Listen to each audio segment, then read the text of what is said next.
We might move on now and have a look at the front page of the Herald Sun newspaper because we're also talking about this fire issue again. But this exclusive story from Tom Muneer and Monique Hoare on the front page of the Herald Sun. Fight fire with fines is the story. Victorians who flout the law during total fire bans will be hit with on-the-spot fines by police under a Country Fire Authority plan to crack down on illegal burns. The Herald Sun can reveal the CFA has been lobbying for the reform to deter those who start campfires, light barbecues and use machinery during total fire bans. Leisa, of course, we often talk about people who deliberately start fires, and we know that in the case of these recent fires, many of these recent fires, quite shamefully, they've been deliberately lit. But this is another issue that really we have to grapple with here. People who do the wrong thing on days of total fire ban, be that lighting a barbecue, be that using a welder or an angle grinder. What do you think about this idea of increased fines for people caught doing the wrong thing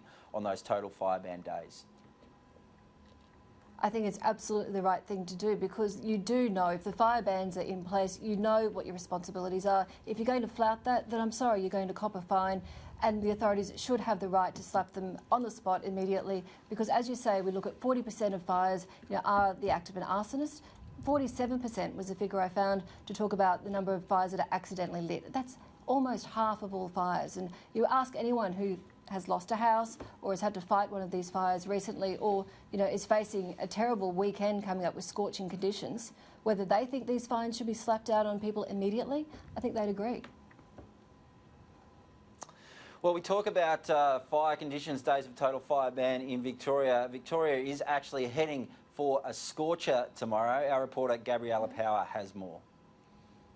It's heating up here in Melbourne. It's set to get to 29 degrees today, but tomorrow temperatures will soar to 39 degrees. There will be some relief on Thursday, with temperatures in the city dropping to the low 20s.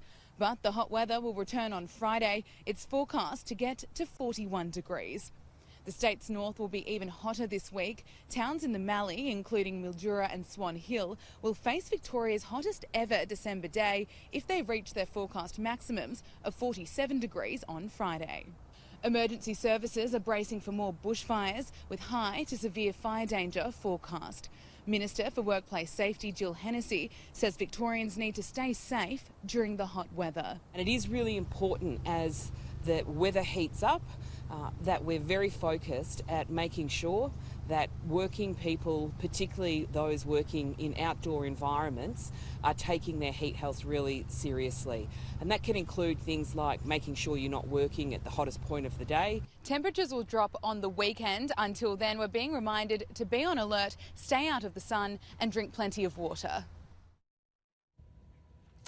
Well, there are some consequences of this hot weather in Victoria, particularly when it comes to power generation and keeping the lights on. And that plays out on the front page of the Age newspaper tomorrow. A really interesting story, this one. It says blackout risk as heat hits. Authorities will call on emergency reserves to avoid blackouts over 3 hours today when an extreme heat wave hits, as Victoria's power grid faces its first big test of this summer. Scorching temperatures of more than 45 degrees are forecast to hit the state as two key power generation units remain out of action. Now, Dan, we know that AGL is looking to turn on that generator at its Loy Yang power station tomorrow, but this is an interesting aspect that we're now dealing with when we have this hot weather, that we're seeing these issues with our electricity grid and with the ability to actually deliver that power to all the people that need it when you do see that surge when there is that hot weather.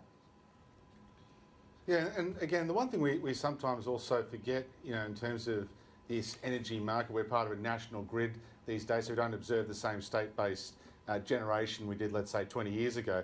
Now, part of the problem facing the country is that, in the transition we've seen to different energy sources, like the robustness of the grid, despite billions, tens of billions of dollars of investment, is that it just doesn't seem at times to be able to stand up to the adverse heat conditions, particularly over summer, that we see such pressure that really was exacerbated. For South Australia, they did have a weather event there which knocked over a tower, but it just goes to highlight that, is the system robust enough to withstand very hot conditions? You'd have to say at the moment it's questionable, and so this certainly is another factor. You're quite right in pointing out that many Victorians will have to face. So again, conserving energy will certainly also have to play into what promises to be a very challenging weekend, not only for Victorian firefighters but for the population more broadly. Yeah, look, I think this is going to be a big issue, not just in Victoria in the next few days, but in the coming years as the national electricity grid deals with more of that renewable energy coming online and how the grid is going to manage that transition towards renewables.